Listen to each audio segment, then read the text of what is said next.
I am just a boy from Brooklyn trying to make something out of nothing. I grew up in one of the hardest and meanest projects in Brooklyn, New York. Now, I don't say that so that we can go on this long, hard knock life story. I was rich. My two parents, Yvonne and Will, made sure to fill my life with all kinds of riches, cultural ones. My neighbors, we may not have had the statistics and socioeconomic conditions that we wanted, but I was rich. And in that 3-block radius that was my life, I touched technology for the first time. At our local community center, I got a chance to touch a computer. And then, after really getting down on my parents, like I really wanted a computer, I needed one, and they bought me one, a Tandy.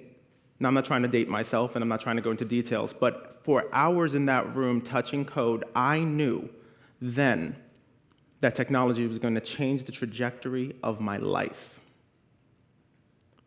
Now, we fast forward, science and tech high schools in Brooklyn, and later 4 years here in New Jersey at Fairleigh Dickinson University, Madison campus. I knew that I was going to continue on this path. And then I had my first dream. I wanted to own a strategies agency, MEDINA Citi. It was going to solve brands and politicos' problems by using technology platforms. I was going to be creative, I was going to hustle, and with my two partners, we were going to make all kinds of amazing things happen. And 8 years later, in that scope, we were able to do so. Now, we started in a Brooklyn basement at 2 chairs where you had to ask permission to get up. That's how close we were. But when Raphael believed in the dream, and then 1 year later, Chauncey Hairston came into helm as CEO, we knew we were doing something. Now, things change in startup culture that first year. Magic happens, decisions are made, and all kinds of laughter and sometimes tears happen. But the landscape that was Brooklyn, my home borough, was fast changing. All of a sudden, our profit margins became a core focus of our meetings, and we were straying a bit from what I knew was the dream: to have a culture of inclusion and to have my team love coming in every day just like I did. And so I fast realized the dream had to move. I came to Newark, third oldest city in America. Email was created here at NJIT campus. The creator of patent leather. Largest population you could ask for, 270,000 people, and growing. Thomas Edison had a lab here. Something about Newark connected. And so we contributed. We became a part of the city's fabric. We learned how to show them that optics and visuals and design could solve some of the most complex questions. And we were growing. So then, here we are, 5-year anniversary. You know, that death knell that you can hear on a business in those 5 years. We were there celebrating at 5 years a flourishing facility. We were doing work for Xbox, we were doing work for Coke, we were doing work for Pepsi. I was doing everything I had wanted. But one day, walking into my office, I realized our culture was catching on for an entirely different reason. People wanted to be a part of it. Entrepreneurs in Newark, and this is 5 years in Newark, so this is about 5 years ago. It was a very different Newark. We were providing resources for other startups. They wanted use of internet. They wanted a conference room. They wanted a kind word from Sean. Just wanted to be a part of what they saw as a business that was growing. And sooner or later, I realized half the people in my building didn't work for me. They were like entrepreneur squatters. And I loved them all. And that on our 5-year anniversary, we decided to do something else, something different, to have another dream. Now, I was just a boy from Brooklyn, made in Newark, trying to make something out of nothing. And that something was Equal Space. Equal Space is a share space and incubator, and it's so much more than that. It came from a saying there's nothing but space and opportunity. And it isn't just about the desk that you get. I have been in the room and seen some amazing startups need just one word of encouragement to be alongside another startup. They just want to be a part of a community that can make them not feel crazy. Because when me and my partner started our agency, people thought we were crazy. I wanted a high-end design agency that was going to service clientele and be 100% word of mouth. The people that worked for me that I hired at other agencies thought I was crazy. They were like, you are a kid from Brooklyn, and it's not going to happen. Now, I didn't do it in spite of them. We built our agency for the same pillars that we stand for today. I built it because I wanted to do what I knew was in my heart, and it was my dream. But this second dream was a whole new fire for me. I wanted to help my entrepreneurs, and so with my co-founders, we decided that it was going to address some very big core issues. We make up minority brown tech startups, women ventures, make up maybe 3% of all venture funding. If you are a woman and you are of color, you make up less than 1%. It might as well be 0. We started Equal Space 2 years ago. That number was in the decimals. So Equal Space was going to solve that. More importantly, we were going to show them through programming, and we were going to show them through our own initiatives that we can do things. We were going to innovate. I wasn't comfortable with my fellow techies and startups not getting the funding that they deserved. So how are we going to do that? Well, I'm a strategist.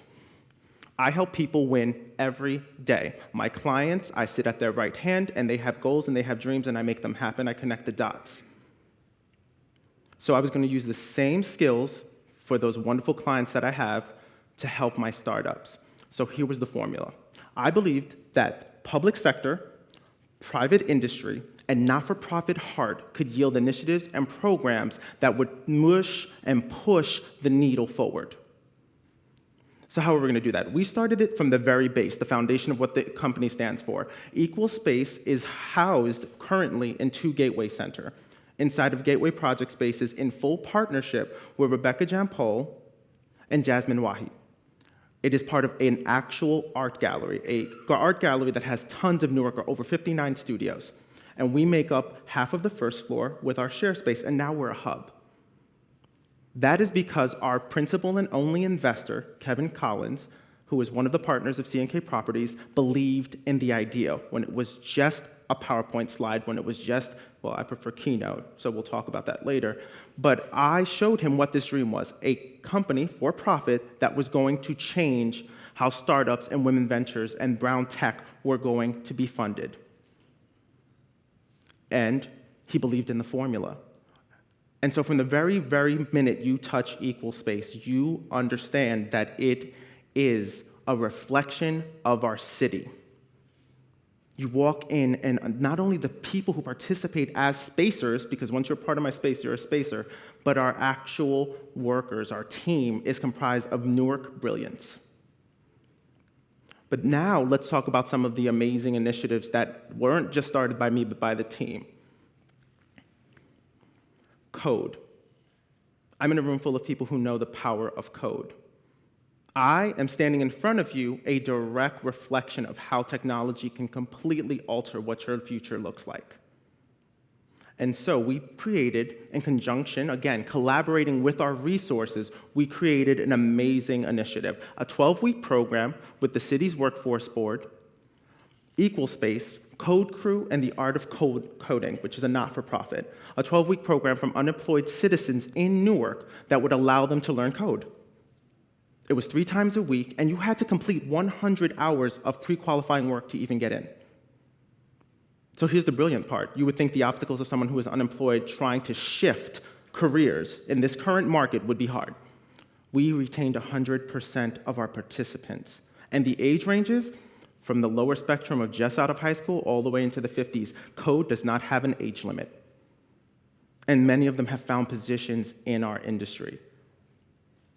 So I was like, okay, we're onto something, we're making movement. And it was a lot of sweat equity on the part of the team. So then what did I want to do?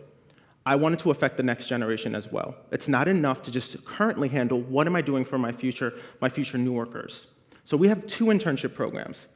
During the year, starting today actually, we receive high school interns.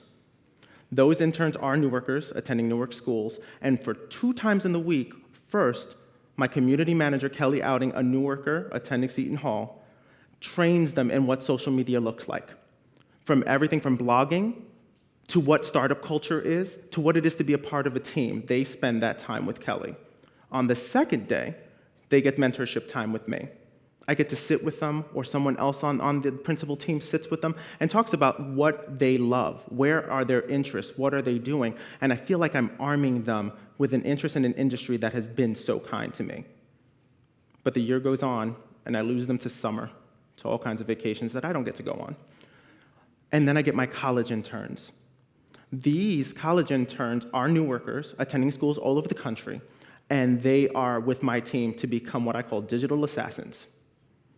They're going to learn everything from the tricks I employ for my own clients to what it's like to create a startup and to move forward. So the first task is, what's wrong with Equal Space? Here's my tip. Just because I've been doing it long doesn't mean I know what's going on. New talent, the next generation, can find loopholes and issues and cracks that I'd never seen. It's no age. I do a very, very horizontal look at my stuff. I want everyone to contribute. And so they look at what's wrong with Equal Space, and they give me ideas, and we execute those ideas. The second, they have to execute a large-scale event. Last summer's interns executed what is called the Tech Town Hall. I wanted to innovate now in another landscape, a landscape that is long the foundation of the American culture, our government. There was a lack of transparency and communication, but there was so much going on in Newark. And so we created an agenda with that team where the actual mayor will sit and talk to the participants, answer questions. Tech startups, our entrepreneurs will showcase their wares. What are they doing? What are the resources available for you as a citizen here in this great city of Newark? And now my current crop of summer interns have left, gone back to school, but they've already done the groundwork for the next one. And it's going to be fantastic. What's next in the landscape? Women. Over 80% of Medina Equal City's clients are women. And so I have heard firsthand from these juggernauts in different industries what the issues are. And I asked if they would do an event with me. In conjunction, again, collaborating with Google Women Tech Makers, we created Women Innovation. Leaders in different industries, from banking to government to tech, were going to meet and create a living manifesto to deliver on how you can engage women in different industries. This is the problem. Many people want to engage women in tech. You know who's writing those engagement tactics? Men.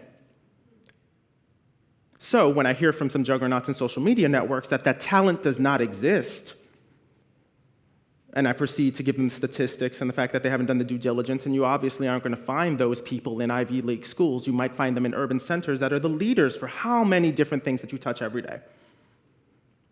And then I get silence. So Women Innovation delivered this to our political officials and to tech companies and to startups and the juggernauts alike, telling them exactly how by women.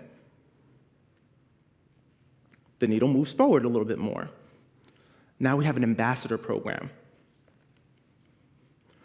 They are the backbone of Equal Space.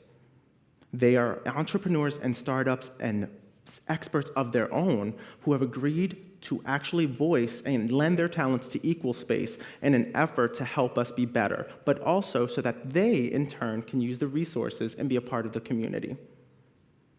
I can't begin to thank them. I can't thank V enough. I can't thank Charnel enough. I can't thank our latest edition, Candace, enough, because every day they renew my faith in what this is. I'm not about profits anymore. I'm about moving the needle. So what does that mean in the long run? My formula 2 years later is amazing. I'm a Newark resident, so I'm going to do what anyone who's an entrepreneur does. I'm going to multiply my formula. I now want to take over the neighborhood I live in. Lincoln Park has a long history of invention. Here's some of it. The inventor of the Zippo lighter lived in Lincoln Park. The founders of Prudential have a mansion in Lincoln Park. Lincoln Park had one of the first multi-floor medical facilities. Sarah Vaughan performed in Lincoln Park, and currently it's home to one of the largest music festivals in the world. And so now I want to add a solution to it. I want to create something called the Manor. We have taken over a 100-year-old Victorian mansion that was abandoned in partnership with CAPSI, a not-for-profit that helps small to medium to low-income families find their footing in owning a home. They have helped us in the construction and guided us through this process of building this facility that will house a digital studio, a multi-use event space, equal space, of course, and a coffee shop, which I know seems like an anomaly, but for me, coffee shops have meant ambassadorship, welcome, and safety across the world in all of my travels. And so, I'm going to multiply, and I'm going to push the needle further. Now, here's my conclusion. Here's the ending, or the ... ellipses of my story. I may not end unemployment. I might not completely eradicate the obstacles that my entrepreneurs, brown tech, women ventures have to face. That's a possibility. But if you've heard my story, I am just a boy from Brooklyn, made in Newark, making something out of nothing. And so can you. Thank you.